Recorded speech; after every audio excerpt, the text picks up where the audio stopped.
کیا آپ جانتے ہو آپ کا اور میرا سب سے بڑا دشمن کون ہے؟ تو آج کی اس ویڈیو میں ہم یہی ڈسکس کرنے والے ہیں۔ آپ کا اور میرا سب سے بڑا دشمن کوئی دوسرا نہیں، ہمارا اپنا نفس، ہمارا اپنا غصہ ہے۔ غصے کی حالت میں انسان اپنا ہی نقصان کر بیٹھتا ہے۔ اگر وہ غصے کی حالت میں کسی کو پیٹتا ہے تو پیٹنے کے سبب اسے جیل جانا ہوگا، پیٹنے کے سبب ایک بڑا جھگڑا ہوگا، اور جسے دیکھنے تو سارے لوگ آئیں گے لیکن مٹانے کو ہی نہیں آ سکتا۔ اگر وہ کسی کا مار کھاتا ہے تو ہاسپٹل جانا پڑے گا۔ یہ بھی سن لیجیے، غصے کی حالت میں کبھی کبھی انسان جو ہے اپنے سے بڑے پہ ہاتھ اٹھا دیتا ہے، اپنے سے زیادہ طاقتور شخص پہ ہاتھ اٹھا دیتا ہے، جس کا نتیجہ یہ نکلتا ہے کہ بعد میں وہ اپنے لوگوں کو بلاتا ہے یا پھر اکیلا ہی وہ پیٹ کر چلا جاتا ہے، جس کی سبب جو ہے مار کھانے والے شخص کو ہاسپٹل میں بھرتی کیا جاتا ہے۔ تو غصے کی وجہ سے انسان کا اپنا ہی نقصان ہوتا ہے۔ کبھی کبھار یہ غصے میں اپنے ٹی وی کو، لیپ ٹاپ کو، اپنے موبائل کو نقصان پہنچا دیتا ہے، یا گھر میں رکھے ہوئے فرنیچر کو، گھر میں رکھے ہوئے ڈائننگ ٹیبل کو توڑ دیتا ہے، پھوڑ دیتا ہے۔ بہت مرتبہ ایسے دیکھنے کو ملا ہے کہ غصے کی حالت میں انسان نے 60,000 کا نقصان کر دیا، 80,000 کا نقصان کر دیا، کروڑوں کا نقصان تک ہو جاتا ہے لوگوں کا۔ کیوں؟ غصے کی حالت میں۔ اگر انسان اپنے غصے پر قابو پا لے تو اس کے نقصان نہیں ہو سکتے۔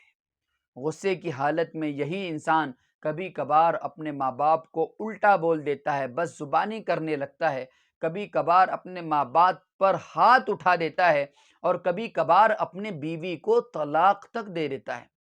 یہی وہ غصہ ہے جو انسان کو جہنم تک پہنچا دیتا ہے۔ آئیے قرآن سے سیکھتے ہیں کہ طاقتور شخص کون ہے، غصے کو ظاہر کرنے والا یا غصے کو پی جانے والا۔ تو قرآن کریم کا 4واں پارہ یہ کہتا ہے کہ تم میں سے طاقتور ترین شخص وہ ہے، مضبوط آدمی وہ ہے جو اپنے غصے کو پی جاتا ہے، غصے کو ظاہر نہیں کرتا۔ غصے کو جو ہے وہ پی جانے والا شخص، بدلہ لے سکتا ہو پھر بھی معاف کر دے، وہ شخص سب سے زیادہ طاقتور ہے، سب سے زیادہ مضبوط ہے۔ تو آپ نے کیا سیکھا؟ غصہ ظاہر کرنا یا غصے کو پی جانا؟ بڑی نعمت کیا ہے؟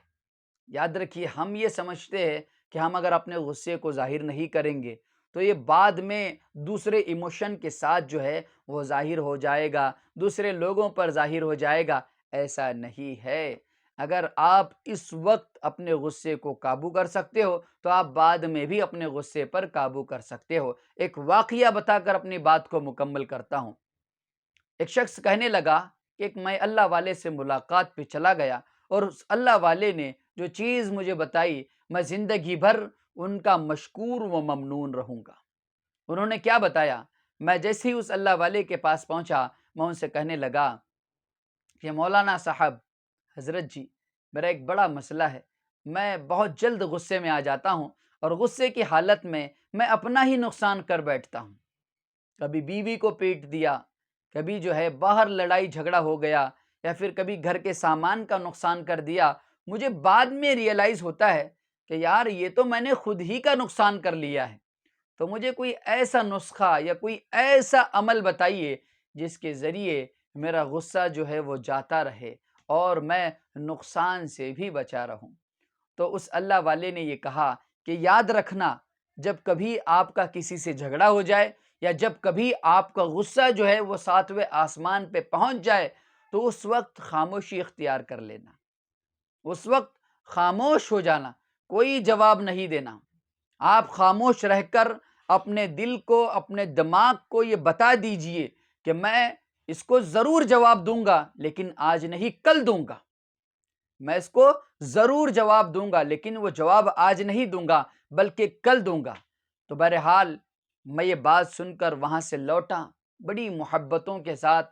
جب میں وہاں سے میں نے روانگی اختیار کی اور اپنے گھر پہ پہنچا، چند دن ہی گزرے تھے، میرا ایک شخص کے ساتھ بحث و مباحثہ ہوا اور میرا غصہ 7ویں آسمان پہ پہنچ گیا، لیکن اس اللہ والے نے، اس مولانا صاحب نے جو بات کہی تھی وہ میرے دماغ میں آ گئی، اور میں خاموش ہو گیا، میں نے کوئی بات نہیں کی۔ اور نیکسٹ ڈے میں یہ کہنے لگا کہ آج میں جواب دوں گا، کیونکہ کل میں نے جواب نہیں دیا تھا، تو آج میں جواب دینے کی غرض سے اس کے پاس پہنچا۔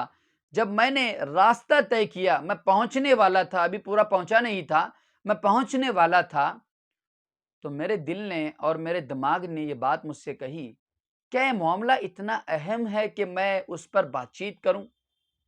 تو اندر سے جواب آیا، نہیں۔ میں پوری رات سوچتا رہا کہ میں اسے جواب دوں گا۔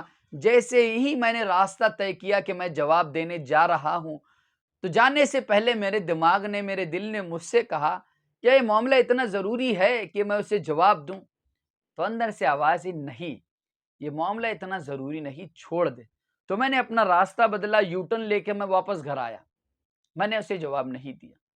اور وہ شخص یہ کہتا ہے کہ جب کبھی کسی شخص کے ساتھ میرا معاملہ ہوتا ہے جس کے اندر نہ میرا جانی نقصان ہے نہ میرا مالی نقصان ہے، اگر میں خاموش رہوں گا تو میرا دونوں بھی نقصان نہیں ہوگا، تو وہ شخص کہتا ہے کہ اس کے بعد سے میں نے جواب دینا چھوڑ دیا، اور ہر مرتبہ میں یہی سوچتا تھا کہ نیکسٹ ڈے جا کر میں جواب دوں گا، اور رات میں جب میں اس معاملے کو اپنے آپ سے ڈسکس کرتا، کیا یہ معاملہ اتنا اہم ہے دوسرے معاملات کے مقابلے میں کہ مجھے آفس بھی جانا ہے، مجھے کام بھی کرنا ہے، اپنے بیوی کو بھی ٹائم دینا ہے، اپنے بچے کو بھی ٹائم دینا ہے، ان کا ہوم ورک بھی پورا کروانا ہے، تو کیا میرا یہ غصہ اور نیکسٹ ڈے جو میں غصہ نکالنے والا ہوں دوسرے شخص پہ، کیا یہ اتنا اہم ہے؟ جواب ملتا اندر سے نہیں، تو میں اس معاملے کو وہیں چھوڑ دیتا۔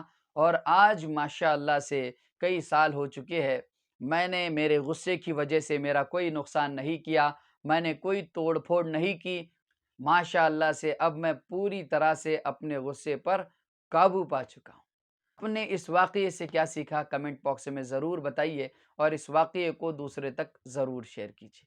اللہ پاک کہی ہوئی باتوں پہ عمل کرنے کی توفیق دے۔